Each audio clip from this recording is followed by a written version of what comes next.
All right. So, have any of you guys ever heard of the infinite monkey theorem at all? Yes. Yes. Okay. I know one person mentioned that it's a wine group, I believe. This is a little bit different from that. So the theory behind this is that if you had an infinite number of monkeys with just as many typewriters, and you gave them millions and millions of years, they would eventually be able to type up a Shakespearean sonnet, because there'd be so many chances, so many opportunities for randomness to happen. And if you give them enough opportunities, it's a possibility. And so the idea is, well, with DNA, yes, it is complex, but if you give it just enough possibilities, just enough randomness, it could somehow coalesce together. And so they decided to let's try and test out that theory a little bit.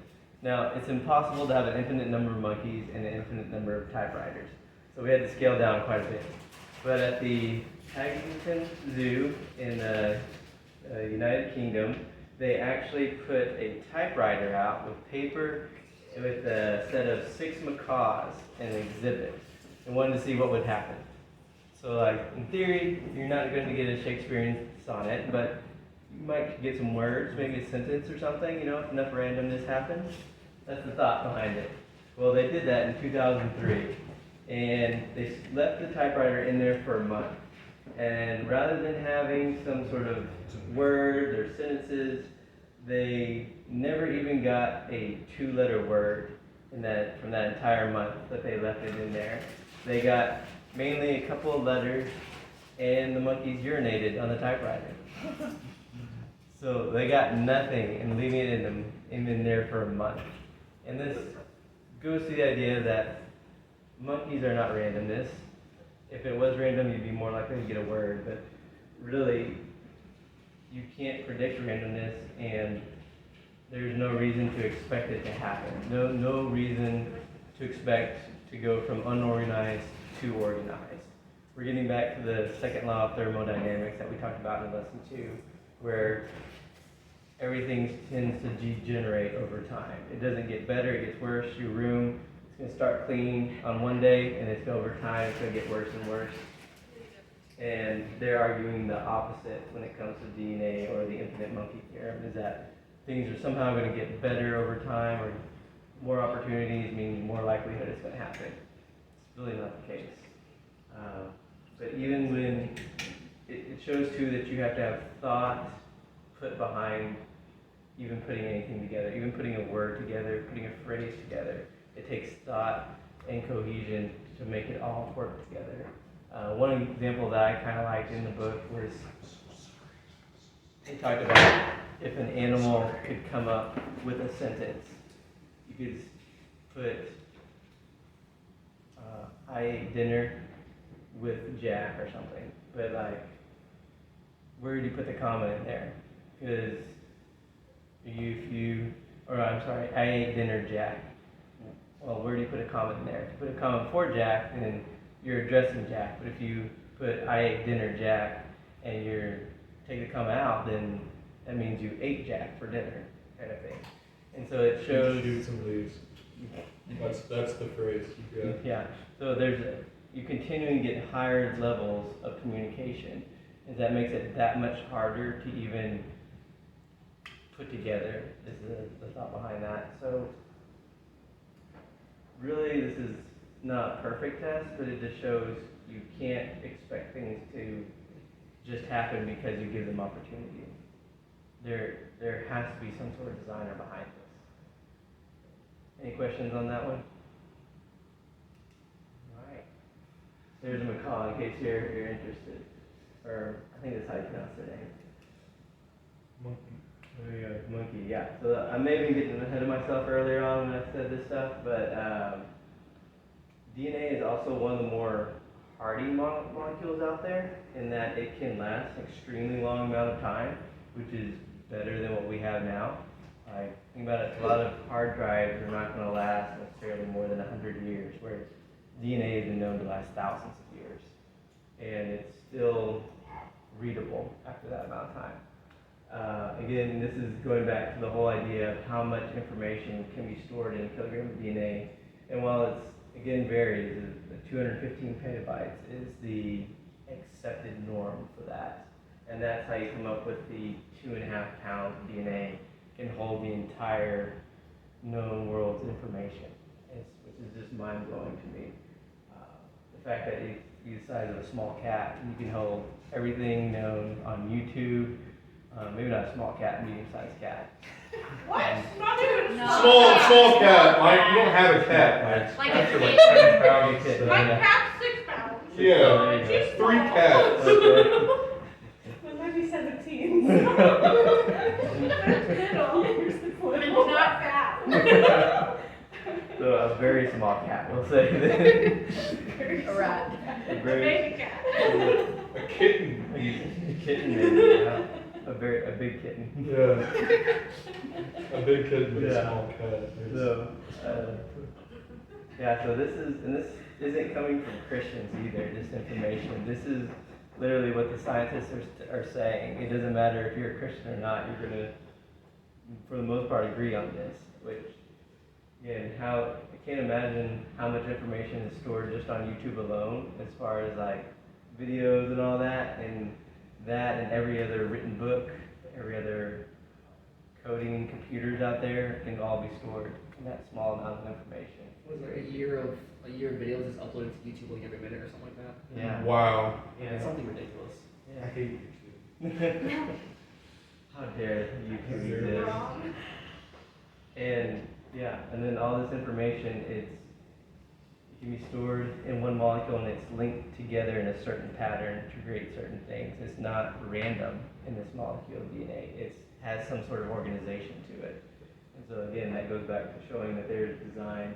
This is a kind of picture of what it's built out to. Just kind of give you an idea of what it looks like. People like to describe it as a ladder. So it's kind of slowly twisting up ladder. But I can go into a whole lot more detail on this. I struggled to try to figure out what was a good balance on how to define this information. But to Daniel's point, DNA has to exist to build the machine that builds DNA. So your DNA doesn't just appear. Like machines build DNA so they can replicate it to you put in other parts of your body. But those machines had to have information to create them to begin with. So you start getting to a chicken and egg question. So how did DNA come to exist? Well, DNA, which has the instruction to life or the process or the information to process that DNA. The chance arrangement of information in DNA is prohibitively improbable. And there are no chemical or physical laws at work to dictate its existence. So we don't know of a reason why it should exist. We are left then with a paradox. The laws and forces of nature can't produce information, but information is required for life to begin. And it's a classic problem with chicken and the egg, which came first there. DNA, again, is a long, well-organized book. It's not even close to being likely that DNA randomly happened. It never would have been successful, so we don't know why DNA exists. It's a mystery from a purely naturalistic evolution standpoint of why DNA exists, or how it even came to be. I like this picture on there. One thing that people like to throw out there is they'll say, well, we share 95% match with monkeys as far as our DNA goes. And that's an obvious example that people came from monkeys. I like to say we share 93% of our DNA with goldfish. Very cool. So the idea behind that is that God uses what works behind most living animals. Most of your DNA is going to be replicated in almost every other animal because you have certain functions that every animal has.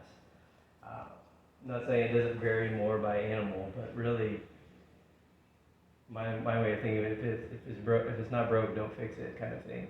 So if DNA works for people, it's going to work for animals as well. And trying to say that we share, so much DNA with a particular animal is not evidence to me that means that we came from that animal. I would need a lot more evidence to believe that. You're 60% banana. Yeah. Yeah. Yeah. There you go.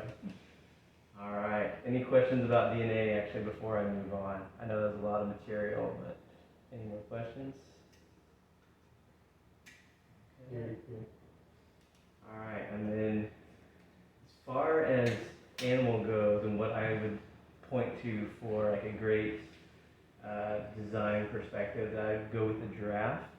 There's also other animals you can go out there. Octopus is one that like people like to use, but really it's up to you. If you want to pick your favorite animal, you could probably find an intelligent design behind that as well. So don't limit yourself just to this. I like the giraffes too because I got to feed and pet a giraffe a while back, so that's me there. There is a place that's only an hour and 15 minutes away from here that you get to feed and pet giraffes anywhere months too. We're talking about the Zoofarm. zoo It's farm. new as of March. Oh, wow, very cool. It's like fossil room.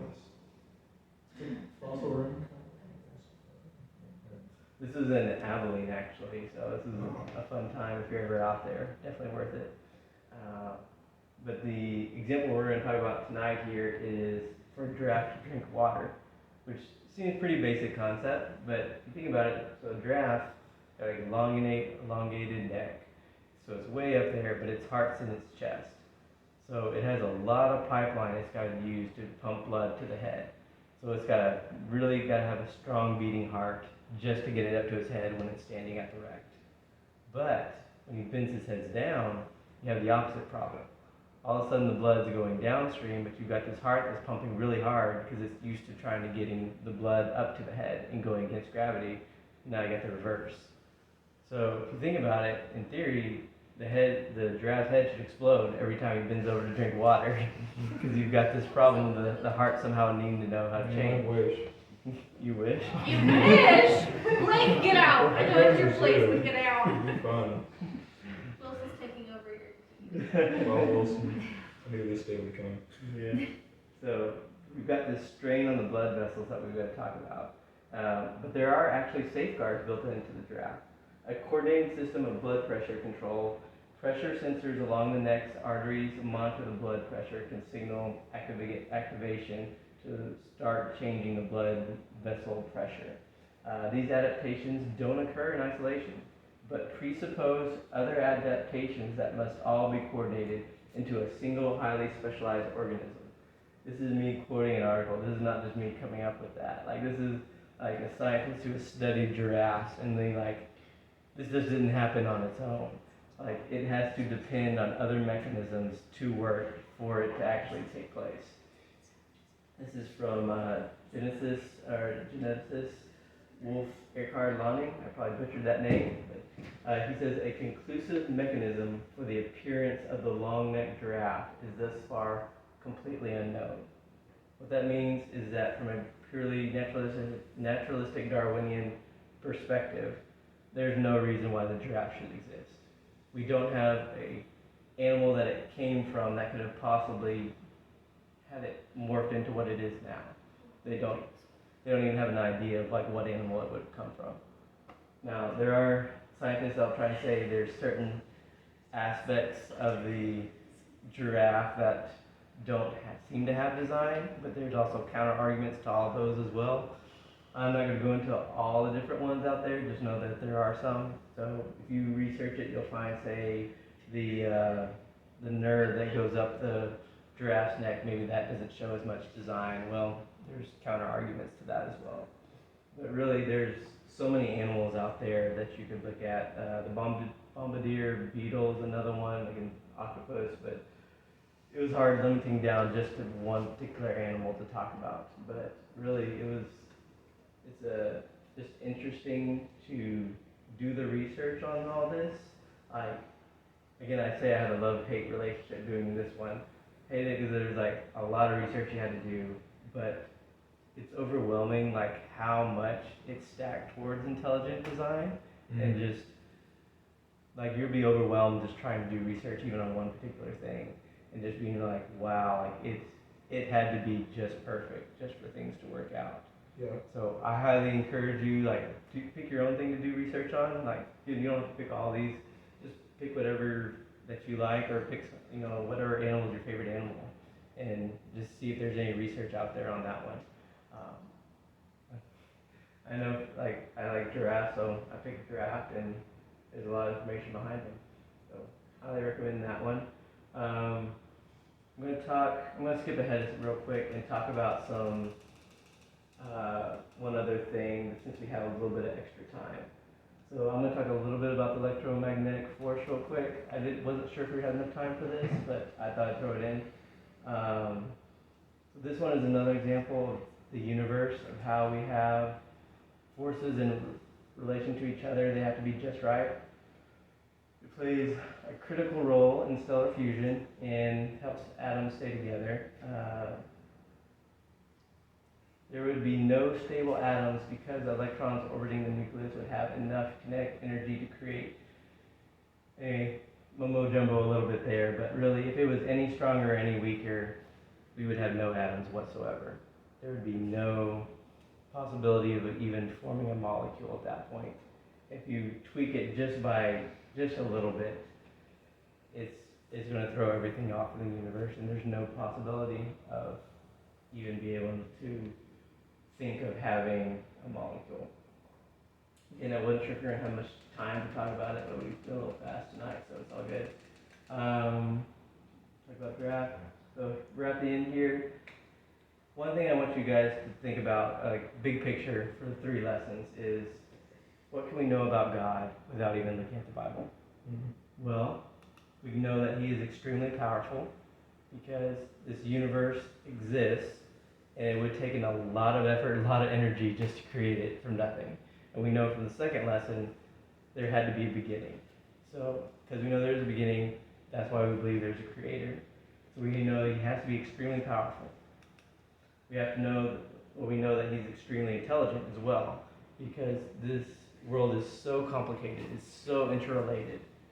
There has to be some sort of intelligent being behind it in creating it. So He's got to be extremely powerful, extremely intelligent. He's outside of time. By that I mean time had a beginning. So whatever created time had to be outside of time. That's just following the process of logic on that one. So if something creates it, you have to be outside of it. So He's outside of time, outside of space. Time and space was created at the same time at the beginning of the universe. So if you create something again, you have to be outside of it. So He does not exist, God does not exist, or the Creator doesn't, in this space, in that He's limited to this. He's outside of space. We also know that He's non-physical. Now, you might say that overlaps with space, but really physical meaning He's not material. So, in theory, you could exist outside of space and be material, but God created energy and matter, so He has to be outside of that by definition. So He's non-physical. And then last one, this one's probably the most debatable, but I would say the Creator chose to create, and that makes it personal. He decided to create everything that has existed, and He had the opportunity to choose not to create.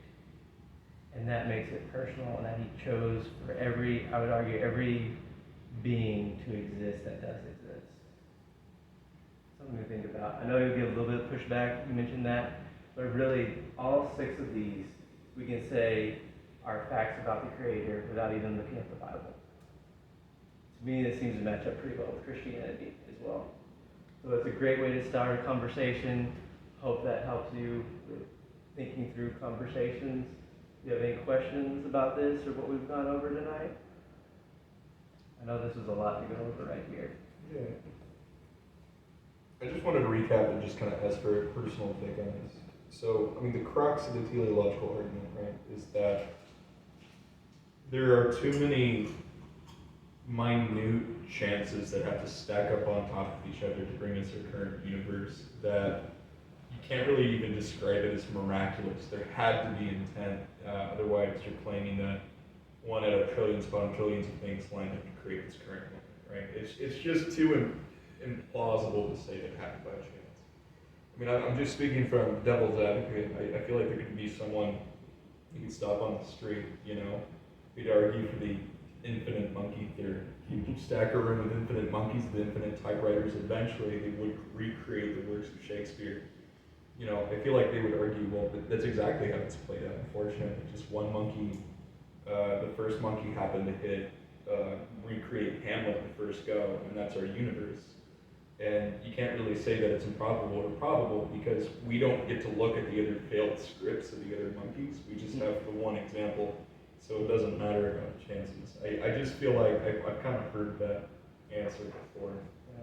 That's the kind of the deterministic view. Well, I'm not a determinist, so I can't claim that. Right. I mean, what do you say to that other than just cock your eyebrows like, really? Out of the 999 billion, you know?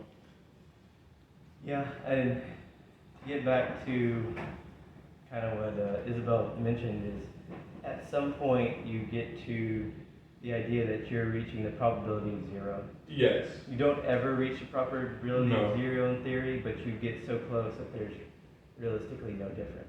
Right. And the most pragmatic way, I guess, of answering someone is building a case. So what you do is you take 3 to 5 cosmological probabilities, meaning like what's the likelihood of gravity, cosmological constant, electromagnetic force, you know, what's the likelihood that all 3 of those lined up perfectly. And the zeros that are required for that are astronomical. Right. It is so small, like there's so many zeros involved, but there is less number of atoms in the universe than there are the probability of that happening, meaning you could take the number of atoms in the universe and it's not going to be as big as the number that has all those zeros in it. At that point, like to me, I don't know how I argue with that. Sure. Because you're saying that there's less matter in the universe than the likelihood of that happening. Yeah. The gunshot on the target on the other edge of the universe is a really good image Yeah. to kind of describe that. That's a great like mental image there versus trying to do the math on the other one. There's also two other things. It's like you make the assumption that every single probability is as equally likely as all the other ones, which it's not. It's not, right. Because like if you have oil and water, there's no like eventually they'll separate out. Like when you put them together, they separate out, right? Yes. They stay static. They'll never like theoretically speaking, the atoms could like flip around different things and mix. The odds of that happening is so astronomically low because like the way we know like how do you know that like an oxygen, like when you have H2O, right, you have oxygen and 2 like hydrogens, how do you know it's in that shape? The reason why you know is because that's where the energy is the lowest, so energy can move around a lot. That's like the most likely state it's going to be in. Yes. So for water and oil to be mixed, it's so unlikely you have to pump more energy in order for it to get to mix. Otherwise, it's always going to want to stay in that state of being unmixed because it's the most likely scenario. Yeah. And that's like kind of points to the fact that like, in order to gunshot a lot of this stuff, beyond just probability, because not everything's equal likely, you have to pump in energy, which points to the fact that this universe is closed. Like, universe is closed, so the only way is you have to put something else has to put Outside of space. Yeah. And that's true too. While things are theoretically possible, like the infinite monkey theorem, what's more likely? Is it more likely that someone came in, put a design, or is it more likely that random chance did that, which we can't even define chance Somebody just at this whispered point? in the monkey's ear. It's so astronomically unlikely that it's hard to take it seriously when you really take a look at the You have information. to sit with it. Yeah, so that's all I've got for this one. Just to do a quick summary. Studying science actually demonstrates that there is intelligent design in the universe. That's my argument. I think everyone should at some point take some time and just like dig in for themselves, because what I tell you here tonight, you're not necessarily going to remember, 5-10 years from now. I've gotten a lot out of doing this. Just it's helped me realize how much information is out there and just great talking points. And I'm a big believer that you doing the studying yourself is going to be what helps you remember the most versus someone else telling you on that one. So I highly encourage you, any one of these topics we talked about, find a book, find an article, and do your own research on that one, because the time you put in is going to be just as much value as you listening to me talk, probably. Yeah, DNA is one of my favorite talking points to go about. Again, I like to use the book example on that one. because we can observe that there's design to these items, we can know that with a high level of confidence is what I like to say, versus, I try not to say certain, because certainty Sure. implies that there's no doubt. In theory, there can be doubt, but a high level of confidence is what we can very easily support. Mhm. So when I tell someone I have a high level, if I'm trying to be specific with them, I'm going to say I have a high level of confidence that God is real and that He did create the universe. It depends on who you're talking with again, but if you want to get technical, high level of confidence is what I use. And just from even this lesson alone, I feel like I could present a really good case to anyone who wants to listen that there's a high level of confidence God exists just because of intelligent design. That's all I've got, guys. I was going to say, before y'all head out, if there is some topic that you're just burning, you're like, I would really like to hear more on something kind of like this, or maybe just something in Christianity, feel free to throw ideas out there to me or on the Slack channel, and maybe we can do like something like this next summer too. So, if you have any ideas, feel free to make an announcement. Otherwise, that's all I got for you guys. There you go, Bert. Thank you, Mike. Thanks for coming out. That's awesome. Yeah, I'm glad y'all enjoyed it. PowerPoint. That's my email. Oh yeah, where's your website? Where's website? Website. Don't have a website. Do have a YouTube channel. It's called Accounting for God. So Hey! because I I love it. and I think Accounting for God. It is, right? I could not avoid the punniness. Of course. I got the YouTube channel posted on my Facebook account and on the Slack channel. So if you need to find it, that's a great way. You can subscribe. I'll be putting up lesson 2 and 3 in the next coming weeks. Lesson 2 should be up Sunday afternoon, so it'll be available for watching then if you want to look at it. And then I'm hoping to do like little snippets of these lessons, so like maybe put up 1 or 2 PowerPoint slides and talk through them on YouTube just to make it a little bit easier to watch if you're interested in ever going back and looking at the material. So that's going to be my project over this next semester. So I'll slowly be putting stuff out there besides the lessons. Yeah. Thank you. Sure. Very cool. Feel free to have snacks. So Dana's got a question. Well, okay, this question. Yeah, you hear about ants? Accusation. What now? Hear about ants? I have heard about ants. They're a great example of intelligent design for sure. Yeah. Just want to point out that they can recognize themselves in the mirror. There are way more complex animals that can't talk. Wow. That's Lance, if you tie, for ants, if you tie stilts to their feet, they overstep. The number of steps it takes to get back to their hive is programmed into their brains, right? Yeah, they have like a meter in their brain, so every time they step, they keep track of their steps. Right. So like if you cut them off or like you drop it into place, they can't find it because they don't know how many steps it's been. They can't gauge it. Interesting. What Yeah. are your thoughts on like aliens? Aliens! Well, I'm kind Yeah, of so like, tell me about. I've been bothered because like now there's like news articles kind of taking UFOs like seriously, and I'm like, what? I don't really get it. Sure. That's a great question. Is there a whole lot of information in the Bible about that? I'll say no, but that being said, the best, I guess, argument from the Bible that I've heard is in Genesis, it says, in the beginning, God created the heavens and the universe. It mentioned He created the earth, and it says He created all the other heavens, or all the other stars, planets, whatever. He put all this effort in basically in a sentence talking about the earth. Then He said He created everything else. To me, if He created life on other planets, that seems a very quick skip over to have created life somewhere else. I feel like God would have put a little more effort into describing the exterior universe, the stars, the planets. Again, But that's, like, if aliens were real, like let's say theoretically, like Okay. what would be like the biblical argument that like, It would take like a good because that would hour-long They're just like dogs. It would take a good hour-long discussion on certain interpretations throughout church history, essentially. Okay. There you can, but it's kind of like on that deep end of theology where it's like, I think we found your next class. yeah, Aliens. right. purely You don't have to do theoretical. aliens. But I also vote you don't wait till summer, you should do it sometime in the fall. Okay. She's on the fast pass. To go Gotta start to go to your question though, if let's say aliens did exist somehow, some way, which whole other discussion on that one. I would say I would most likely think there'd have to be two ways it could happen.